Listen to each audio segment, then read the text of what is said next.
En el guisante, las flores que crecen en el eje del tallo, denominadas axiales, son determinadas por un gen dominante. En cambio, las flores que se desarrollan en la punta de los tallos son determinadas por un gen recesivo. Las flores de colores púrpura son producidas por otro gen situado en otro cromosoma y es dominante sobre las flores blancas. Dos plantas heterocigotas dobles fueron cruzadas entre sí. ¿Qué proporciones fenotípicas y genotípicas han de esperarse en la F1? Bien, evidentemente nos encontramos ante el problema más complicado de los ejercicios mendelianos y es el doble heterocigoto. Y lo vamos a resolver por medio del método de factorización algebraica.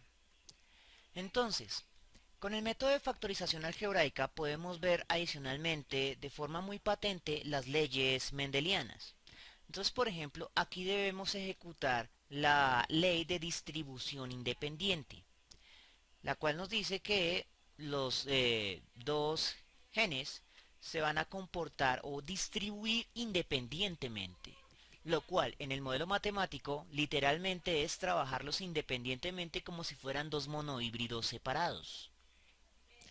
No nos están pidiendo los gametos, pero de todas maneras lo vamos a hacer debido a que este método no es muy común y por lo tanto es conveniente ver en todos los videos cómo se realiza. Entonces lo que debemos realizar es proponer los posibles gametos que va a generar cada parental y tratarlos luego la fecundación como si fuera un caso de factorización algebraica. En el caso del heterocigoto se van a producir dos tipos de gametos diferentes. Uno con el alelo dominante y otro con el alelo recesivo. Lo mismo ocurre con el otro gen y esto se multiplicará luego. Bien, ahora debemos resolver esto para obtener una F1 para cada uno de los genes independientes. La respuesta es el cuadrado de la suma. El primer término del cuadrado, lo mismo ocurre en el segundo gen, más dos veces el primer término en cada uno de los genes por el segundo término, más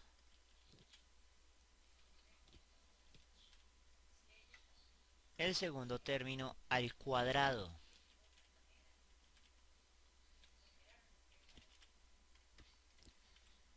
Y lo mismo ocurre en el segundo gen.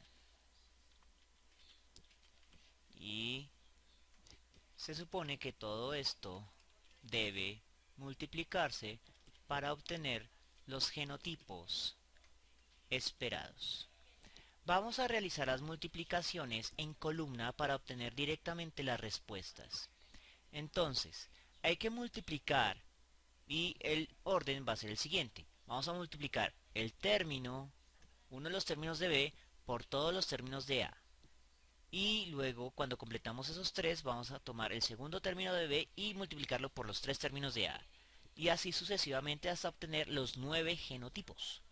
Entonces, vamos con las primeras multiplicaciones. Doble homocigoto de A por doble homocigoto dominante de B.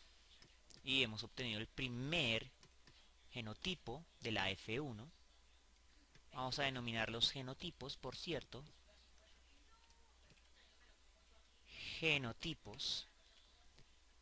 Y vamos a resolver, como dije, en columna. Continuamos.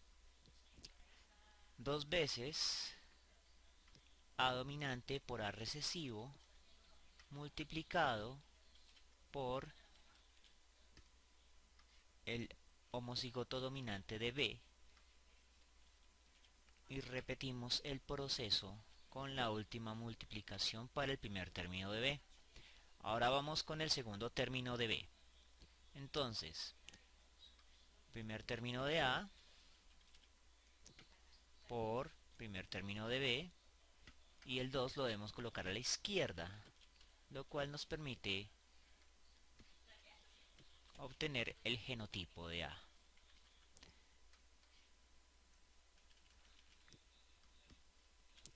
continuamos multiplicando. Entonces vamos a hacer de aquí en adelante los coeficientes bien multiplicados. Entonces 2 por 2 va a ser 4.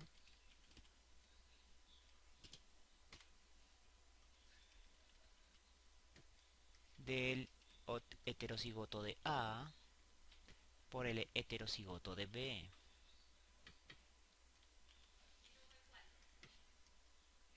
La tercera multiplicación va a ser 2 por 1. Lo mismo que sucede acá. 2 por 1 del homocigoto recesivo de A por el heterocigoto de B. La última multiplicación tenemos 1 y aquí es 1, 2 y 1. Significa que vamos a tener estos mismos 3 en plana por estos mismos 3 coeficientes 1, 2, 1, 1, 2 y 1. Y vamos a tener el homocigoto de B.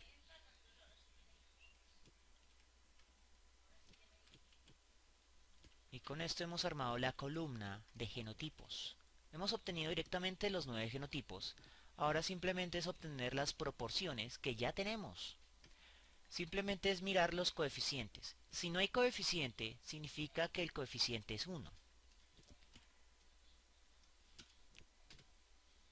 Si tenemos un coeficiente, pues colocamos dicho coeficiente.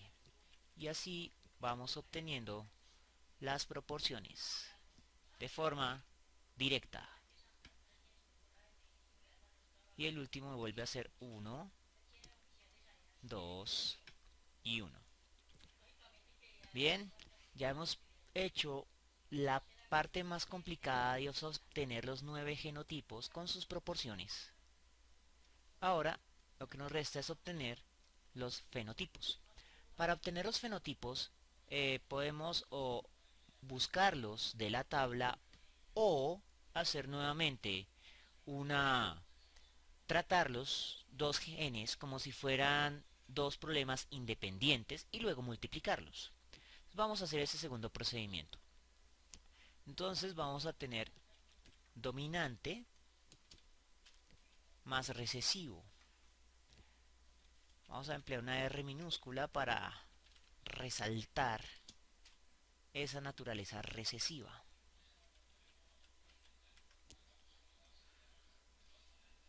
Entonces, como estamos tratando un cruce mendeliano típico, el dominante va a tener una proporción de 2 más 1, o sea, una proporción de 3 por cada recesivo. Eso va a aplicar tanto para el primer gen que estemos trabajando como para el segundo gen. Y como el segundo gen tiene la misma estructura, entonces las proporciones son iguales. Lo único que cambiamos va a ser la designación. En este punto multiplicamos y vuelve a ser un cuadrado de la suma, pero en este caso no vamos a hacer la respuesta dos veces primer término por el segundo término, ya que los términos son de hecho diferentes. Entonces no los vamos a sumar. Primer término, 3 por 3, 9. Y los vamos a colocar nuevamente en términos de una columna para ahorrarnos tiempo. Dominante, dominante. Siguiente. Vamos a multiplicar recesivo. No estábamos multiplicando este primero. 3 veces dominante por 3 veces dominante. Vamos 3 veces dominante por recesivo. Entonces 3 veces dominante por recesivo. Ya terminamos de multiplicar este primer término, ahora comenzamos con el segundo. Recesivo por 3 veces dominante. Entonces el 3 va a quedar a la izquierda como coeficiente de la multiplicación de ambos. Recesivo por dominante. Y finalmente, recesivo por recesivo. Recesivo por recesivo. Y una vez que tenemos esto, vamos a sacar las proporciones. 9, 3, 3. Y como no tiene coeficiente, entonces el coeficiente es 1. y hemos obtenido los coeficientes para genotipos y en este segundo caso para fenotipos. Pero aquí lo hicimos general. Lo que conviene aquí es darle nombres a estos fenotipos. Entonces vamos a buscar, el primer fenotipo que nos dieron fue posición de la flor, el axial es dominante y el terminal es recesivo. Entonces, axial,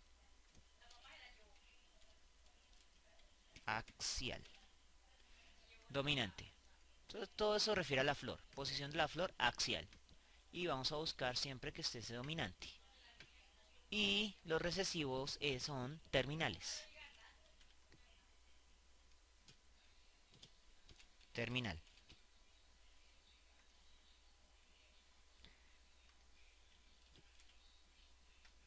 Y vamos con el segundo gen que nos dieron, fue de color de la flor. Entonces el color de la flor dominante es púrpura.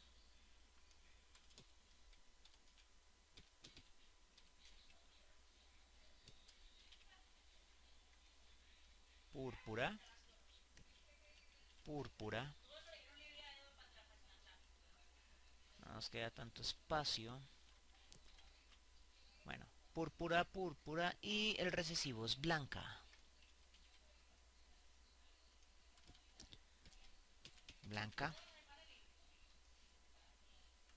Bien. Bien, tenemos 9 axiales púrpuras, 3 axiales blancas, 3 terminales púrpuras y una terminal blanca para posición de la flor, color de la flor. Estos son proporciones esperadas o teóricas. Entonces con esto hemos completado el problema de un doble heterocigoto, un cruce dihíbrido, que es básicamente el más complicado de los dihíbridos que usted se puede encontrar, por el método de la factorización algebraica. Bien, espero que les haya gustado y nos vemos en una próxima oportunidad.